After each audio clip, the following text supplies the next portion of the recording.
Assalamualaikum warahmatullahi wabarakatuh. Ketemu lagi dengan saya. Pada kesempatan kali ini saya akan membahas tentang pergi ke psikiater atau enggak. Saya akan membahas itu singkat saja, tentu saja berdasarkan pengalaman pribadi dan juga sebatas pengetahuan yang saya ketahui saja. Bukan sesuatu yang paling benar. Gini, saya tidak berhak menyuruh teman-teman dan juga saya tidak berhak untuk melarang teman-teman. Kali ini saya mau cerita saja. Pengalaman pribadi saya dulu, pada saat kena gangguan asam lambung, GERD dan juga anxiety, saya kesana kemari gonta-ganti obat pontang-panting, nggak sembuh-sembuh. Pada akhirnya ada yang menyarankan saya untuk pergi ke psikiater. Tapi saya tidak melakukan itu, tapi saya tidak menjalankan saran itu. Bukan karena saya menyepelekan, bukan karena saya meremehkan, enggak, sama sekali bukan. Tapi karena saking takutnya saya, saking cemasnya saya, sehingga membuat saya tidak berani pergi ke psikiater. Saya tidak bisa membayangkan, saya tidak bisa menjangkau seperti apa kejadiannya nanti, serumit apa nanti, saya benar-benar tidak bisa membayangkan. Pada akhirnya saya takut sendiri, saya tidak pergi, saya tidak berani pergi ke psikiater. Bukan karena menyepelekan atau bukan karena meremehkan, sama sekali bukan.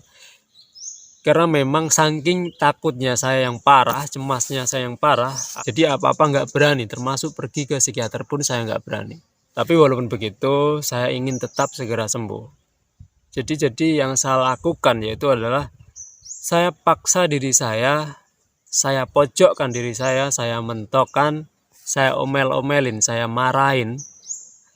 Tentu ini bahasa saya doang ya teman-teman. Saya pojokkan diri saya paksa. Kamu harus mampu mengatasi cemas, mengatasi takut, karena kamu nggak mau pergi ke psikiater. Jadi kamu harus berusaha untuk mengatasi cemasmu, untuk mengatasi takutmu. Jadi pada akhirnya yang saya lakukan adalah seperti itu, dan tentu saja saya terus mencari caranya.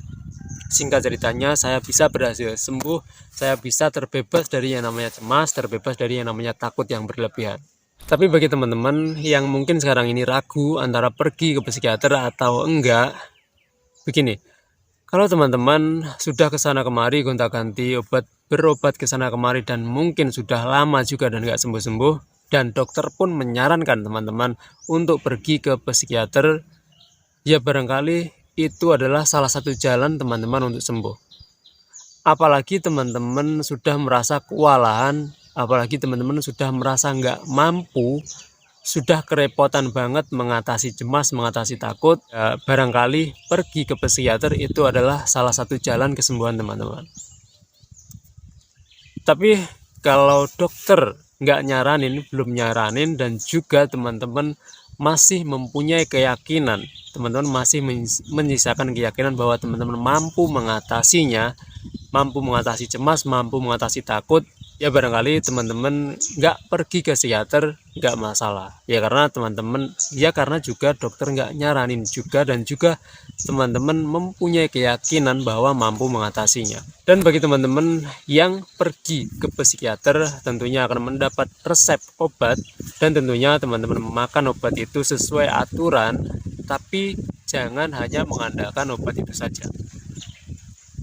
Ketika kita mengonsumsi, ketika kita memakan obat itu, kita berhasil sembuh, iya. Tapi ketika berjalan setahun, 2 tahun, 3 tahun berikutnya, ketika kita mengalami kambuh, atau bukan kambuh, tapi hanya sedikit sensasi doang, itu NC bisa muncul lagi, cemas, takut yang berlebihan bisa muncul lagi. Dan itu kita akan kewalahan, kita akan kerepotan, kalau kita hanya mengandalkan obat saja. Pada saat dulu-dulu kita hanya mengandalkan obat saja, pada akhirnya kita akan kerepotan lagi. Jadi walaupun kita mengonsumsi, memakan obat dari psikiater nggak masalah, tapi sembari kita memakan obat itu, kita terus belajar, kita terus mencari tahu untuk mengatasi cemas, untuk mengatasi takut. Agar supaya ketika kita sudah sembuh dan berjalan beberapa tahun kemudian, kita mengalami nggak nyaman, bukan sampai kambuh, tapi hanya sedikit pusing atau entah sedikit nyeri, sedikit mual, NC muncul atau cemas muncul, kita bisa mengatasinya. Karena memang sebelumnya kita belajar mengatasi cemas, kita sebelumnya belajar mengatasi takut yang berlebihan. Dan saran bagi teman-teman yang nggak pergi ke psikiater, Entah alasannya teman-teman apa itu saya nggak tahu, tapi yang nggak pergi ke psikiater, saran saya adalah gini, walaupun nggak pergi kita juga nggak bisa santai-santai. Kita memang harus mencari cara, kita harus mencari metode seperti apa cara untuk mengatasi cemas, untuk mengatasi takut. Dan salah satu caranya itu adalah kita bisa belajar dari metode mentor asam lambung. Kita cari tahu, kita pelajari, kita jalankan metodenya. Kalau kita nggak berhasil, kita mungkin bisa pindah ke mentor yang lainnya atau mentor yang satunya. Kita pelajari metodenya, kita ulang-ulang, kita pelajari, kita nggak berhasil juga, kita bisa pindah ke mentor yang satunya. Itu adalah salah satu cara yang bisa kita lakukan untuk mengatasi cemas, untuk mengatasi takut yang berlebihan. Jadi walaupun nggak pergi ke psikiater, kita nggak santai-santai. Jadi saya kira itu, semoga video singkat ini bermanfaat. Selalu ingat satu hal, selalu bersyukur pada kondisi bagaimanapun kita saat ini. Assalamualaikum warahmatullahi wabarakatuh.